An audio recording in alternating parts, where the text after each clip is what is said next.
bienvenue sur mon petit coin d'internet. Je m'appelle Elise et je parle de livres. Et aujourd'hui du coup je suis dans un autre décor puisque je suis de retour chez mes parents pour la canicule puisqu'il faisait 42 degrés dans ma chambre de bonne et que c'était pas possible. Du coup j'ai un nouveau décor mais par contre ça m'a quand même apporté quelque chose. C'est-à-dire que je suis allée à la médiathèque pour aller chercher des livres et je suis passée au rayon donation, enfin une espèce de boîte à livres dans la médiathèque et j'ai trouvé l'intégrale du Seigneur des Anneaux gratuitement. Ce qui tombait très bien puisque je voulais les lire cet été. Donc voilà, ça va occuper une bonne partie de mon été. Mais du coup très contente de les avoir trouvés gratuitement. Vraiment le Hobbit et les 3 tomes du Seigneur des Anneaux. Enfin, que demander de plus. Bref, c'était pas du tout le sujet de la vidéo. Mais voilà. Petite parenthèse. Non, aujourd'hui je voudrais parler des livres que j'ai lus qui sont un peu dans la même veine que les films de Sofia Coppola. Donc si vous aimez ces films, normalement vous devriez aimer ces livres. Il y a souvent beaucoup de protagonistes féminins évidemment comme dans les films de Sofia Coppola. Et du coup je pense que si vous aimez ces films autant que moi, vous devriez autant aimer les livres que je vais vous présenter, que j'ai aussi beaucoup aimé. Voilà, il y en a plusieurs qui ont déjà fait l'objet d'adaptation. Mais si c'était à refaire, je pense que Sofia Coppola serait une très bonne prétendante pour en parler. Bref, voilà. Ça, c'est les livres dont je vais parler aujourd'hui. C'est encore une fois plutôt des petits livres, mais écoutez, ça fait toujours plaisir. Vraiment, excusez ma tête pour la canicule. C'est-à-dire que là, pour tourner la vidéo, j'ai dû couper le ventilateur, j'ai dû fermer mes fenêtres. Donc là, il fait très chaud. Donc vraiment, excusez ça, mais c'est à cause de la canicule. Donc le premier livre, c'est 4 filles et un djinn. C'est pareil, pour le coup, il est assez connu. C'est un livre américain, du coup. Il a été écrit donc par Anne Brachares et il date du début des années 2000. Et donc il y a eu une adaptation filmique avec notamment l'actrice de Gilmore Girls. Mais j'avoue que moi je l'ai pas vu, donc je sais pas ce qu'il vaut. Et bref, c'est une histoire, donc il y a plusieurs tomes, il y a 5 tomes je crois. Et donc c'est chaque été, on voit le même groupe de 4 amis qui du coup achètent un jean. Enfin la première année en fait elles tombent sur un jean dans une friperie et malgré leur corps très différent, elles rentrent tout dans le jean. Et donc elles vont faire de ce jean un peu le symbole de leur amitié, c'est-à-dire qu'elles vont faire un rituel, etc. Et après, pendant les vacances, chacune des filles va avoir le jean pendant 2 semaines et elles vont se l'envoyer comme ça mutuellement. Donc ça va faire un peu une chaîne d'amitié à travers le jean et elles vont écrire à chaque fois sur le jean les éléments marquants qui leur est arrivé pendant les 2 semaines et ce qu'elles veulent transmettre un peu à leurs amis. Et donc ça va être un peu le jean qui va les suivre tout au long de l'histoire. Et donc nous, on va suivre le jean tout au cours des étés pour du coup, voilà, rencontrer les personnages et faire avancer l'histoire.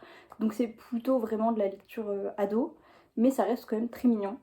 Enfin voilà, il faut dire une histoire entre 4 amis, une histoire d'amitié entre filles, c'est la chose la plus Sofia Coppola au monde. Donc voilà, je pense que si c'était à refaire, il faut vraiment appeler Sofia Coppola pour le réadapter parce que ça date du début des années 2000, donc il pourrait tout à fait y avoir un remake. Il y en a qui n'ont pas attendu aussi longtemps pour faire des remakes, donc voilà. Le second livre dont je voulais parler avec vous, qui pourrait complètement être adapté par Sofia Coppola, c'est ni plus ni moins que mon livre préféré de tous les temps. Donc vraiment, si vous n'avez pas lu ce livre, s'il vous plaît, faites-le. Enfin, pour moi, c'est le meilleur livre du monde. C'est J'irai cracher sur vos tombes de Boris Vian. Enfin, me lancez pas parce que je pourrais vraiment faire un exposé de 45 minutes sur pourquoi Boris Vian est le meilleur auteur ayant jamais foulé la terre. C'est son premier livre qui a été écrit sous le patronyme de Vernon Sullivan et donc en fait c'est du roman noir qui retrace en fait l'Amérique ségrégationniste des années 20, des années 20-30. Et le but c'est en fait, plutôt Boris Vian, il va faire croire qu'il est l'éditeur, enfin plutôt le traducteur de ce fameux Vernon Sullivan qui du coup serait un auteur américain, ce qui du coup n'est pas. Il va également y avoir un procès sur ce livre, il va du coup être banni pour atteinte aux mœurs, juste pour ça, c'est épique et ça vaut le coup. Et c'est vraiment un portrait, pourtant Boris Vian n'est jamais allé aux États-Unis, en tout cas pas encore à ce moment-là, et c'est vraiment tellement bien fait, c'est sublime. Donc l'histoire, ça raconte un peu la vengeance d'un... je pense qu'on pourrait dire que c'est un albinos, c'est-à-dire que c'est une personne noire qui naît du coup dans l'Amérique ségrégationniste des années 30 et qui a un frère qui lui est vraiment perçu comme noir parce qu'il est foncé de peau il va subir des attaques racistes et son frère va décéder du racisme aux États-Unis. Et donc lui qui est beaucoup plus clair, donc soit il est issu d'un métissage beaucoup plus clair, soit il est albinos, c'est assez flou. Mais en tout cas, ce qui est sûr, c'est qu'il n'est pas du tout perçu comme noir ni comme métis. Et donc en fait, si les gens ne savent pas qu'il est noir, il passe dans la société pour quelqu'un de blanc, donc il a accès aux privilèges. Et donc son objectif, c'est de faire payer aux personnes blanches de la société ségrégationniste le meurtre de son frère du coup, qui est donc mort du racisme. Et pour ça, du coup, son personnage, il va partir dans une ville bourgeoise de la côte américaine et il va rencontrer deux sœurs très bourgeoises issues d'une famille industrielle. Et son but, ça va être de séduire les deux femmes pour en fait lui faire subir le plus de choses possible, pour en fait leur faire justement regretter leur racisme, parce que donc elles sont toutes les deux explicitement très racistes. Il faut savoir que le livre, il a été écrit en 2 mois, je crois. Ça a été vraiment... Non, même pas 3 semaines. Oui, il a été écrit en 3 semaines. Et enfin bref, pour moi, il est vraiment époustouflant et chaque scène est extrêmement marquante. Surtout si vous avez lu le livre, vous vous rappelez forcément de la scène de fin qui est ultra trash. Je ne raconterai pas, mais lisez-le. Euh, et donc oui, le personnage, du coup, c'est du roman noir. Donc il a vraiment tous les excès du monde, il a toutes les addictions possibles. Et enfin, c'est vraiment un portrait très cru et très violent de l'Amérique des années 30. Euh, et donc le but de Boris Vian, c'était vraiment d'introduire ce roman, mais aussi du coup de tester les limites morales françaises de son époque. Et voilà, de montrer aussi, enfin c'était aussi du coup pour prendre l'Amérique comme un miroir de la société française. Mais je pense que justement avec ces deux personnages, des deux femmes, enfin des deux sœurs de la famille aristocratique, enfin de la famille industrielle que son personnage tente de séduire, on pourrait clairement y voir, enfin, on pourrait clairement faire un film de Sofia Coppola là-dessus. Les personnages féminins sont très mis en valeur, on les voit beaucoup dans le livre. Et donc voilà, je pense que ça pourrait être... Enfin, du coup, ce serait un genre de film assez différent de ce qu'elle fait d'habitude. Mais je pense que ça pourrait être très intéressant, surtout que ces livres, plutôt ces films, sont quand même très politiques. Et donc je pense que ça pourrait aussi être un beau film à mettre en œuvre, surtout que vraiment le lac, enfin toutes les scènes autour du lac, etc., elles sont vraiment magnifiques. Il y a beaucoup de sensualité, etc. Donc c'est des thèmes qu'elle sait très bien faire, avec beaucoup de couleurs pastel, etc. Enfin, ça rend vraiment magnifique. Enfin, je veux dire, la couverture elle-même fait quand même très Sofia Coppola. Donc voilà, je pense que ça pourrait être un très beau film à tourner, une très belle adaptation. Surtout que d'ailleurs, chose que je n'ai pas dite, c'est que il y a eu un film aussi, il y a eu une adaptation déjà de J'irai cracher sur vos tombes, mais elle date de 1974. Donc je pense qu'il serait temps de la remettre au goût du jour. Je pense que ça pourrait être vraiment une super adaptation, surtout qu'en plus de ça, dernier fun fact, Boris Vian est décédé 4 minutes après le début de la projection de l'avant-première de J'irai cracher sur vos tombes. Donc voilà, un banger absolu. Si vous ne l'avez pas lu, lisez-le.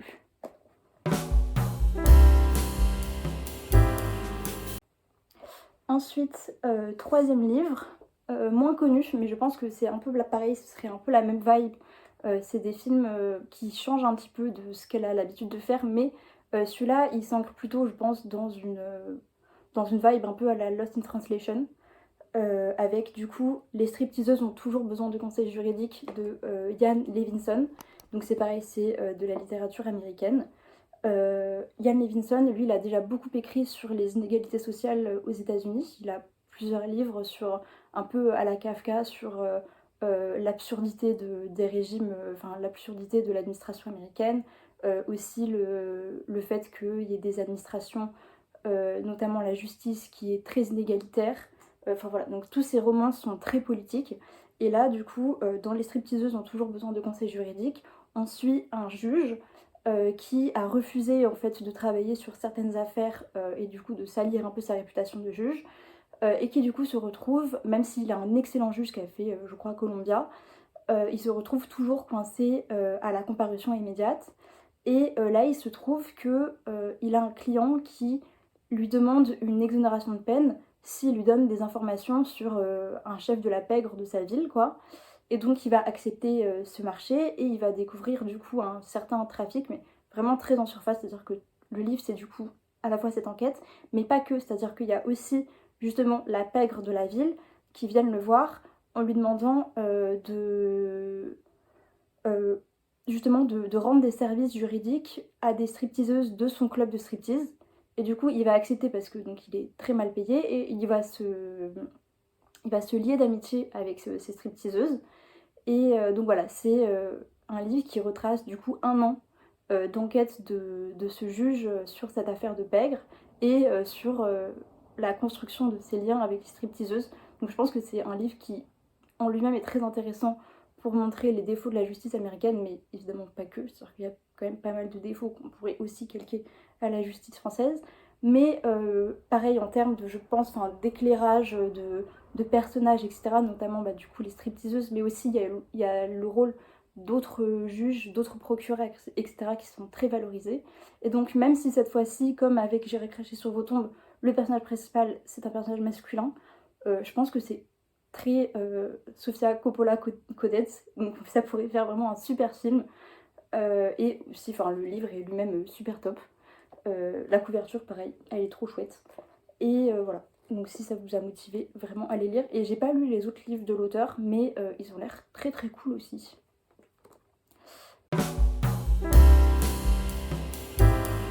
Ensuite, le quatrième livre dont je voulais parler, je ne l'ai pas avec moi parce que tout simplement il n'a pas été traduit en français encore, donc je ne l'ai pas lu.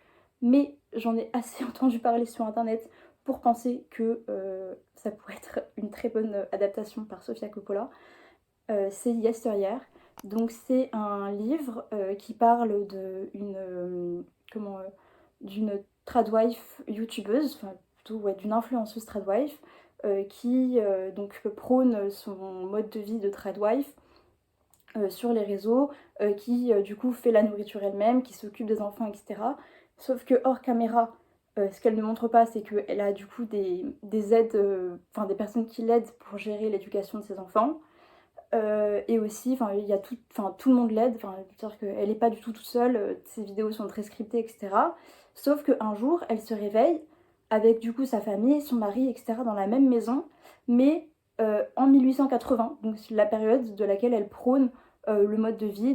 Et donc là, elle découvre ce que c'est que d'être une vraie tradwife, de vraiment avoir aucune aide autour de soi et d'être du coup de retour avec du coup une absence de médicaments, une absence aussi de lait pasteurisé. Enfin voilà, elle découvre vraiment le mode de vie qu'elle prône et toutes les contradictions qui va avec. Et c'est un thriller psychologique parce qu'elle se demande en fait tout au long du livre si oui ou non elle est dans une télé-réalité, si elle est vraiment retournée en arrière. Et il paraît que le personnage féminin, il est très critiqué, enfin c'est-à-dire il est fait pour qu'on l'aime pas. Et donc voilà, je trouve que c'est hyper intéressant. Et là pour le coup, je pense que c'est vraiment un film qui est totalement dans la lignée du travail de Sofia Coppola, surtout du coup sur la liberté des femmes, sur justement l'oppression masculine, parce que son mari est lui-même très masculiniste.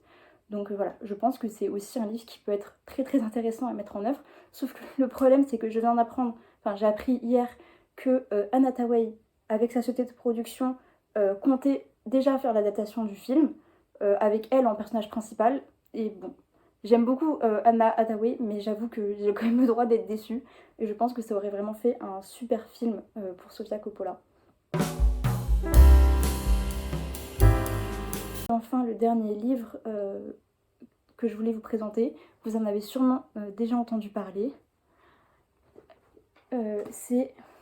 Donc ce dernier livre, c'est Panorama de Lila Hassen. Donc il a déjà fait la couverture, il a eu une couverture médiatique assez importante, je crois en 2023, quand il est paru.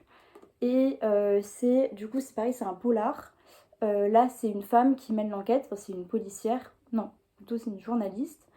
Et donc on est dans une société où il n'y a plus de murs, tous les immeubles sont complètement vitrés apparents, parce que du coup il y a eu un basculement de la société après une affaire de viol très intense, qu'on pourrait potentiellement calqué sur une affaire Pellico, même si du coup on est avant l'affaire Pellico. Enfin voilà, du coup un changement brutal de société avec vraiment une surveillance collective très importante où tout le monde du coup surveille tout le monde puisque tout le monde a accès à la vie de tout le monde, on vit un peu dans des aquariums. Et sauf qu'il se trouve que il y a un meurtre non résolu d'un enfant dans une cour. Et ce meurtre, il va vraiment réveiller en fait toutes les problématiques de cette société, de savoir en fait qui est-ce qui est surveillé, à qui est-ce que cette société elle profite, qui sont les personnes qui sont vraiment protégées par ce mode de vie de cristal, enfin vraiment de vie ouverte sur tout le monde, qui sont les laissés pour compte et comment est-ce que cette histoire en fait elle vient révéler l'existence, le maintien plutôt de hiérarchie sociale très importante et voilà, donc de risque de bouleversement de la société et donc un certain conservatisme au sein même de cette société.